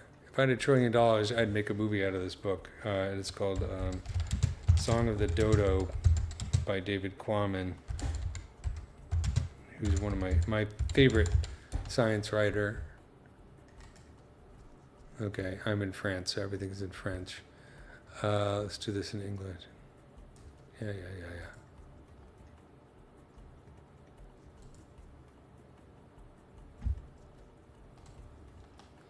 Song of the Dodo, Island Biogeography in the Age of Extinction. It's one of my favorite books ever. It's a really thick book, and it's so dense, and there's so much in it. Has a lot about Darwin in there, a lot about E.O. Wilson, a lot about Lynn Margulis, a lot of famous scientists. It's just a really fantastic read. He does some really amazing writing, so definitely worth checking out. So I'll leave you guys with that little book club fodder. And I will be back next Monday, the same bug time, same bug channel, ZBrush live stream, and we'll continue working on this guy, but I'm kind of happy with the way he's looking right now. It's coming along. We'll bring the greens here in more in sync with the rest of with the antenna and the greens on here. But I like that kind of like weird out there. Suddenly we have these cool greens that it's just like this guy. It's like, where is this coming from? It's wild. All right.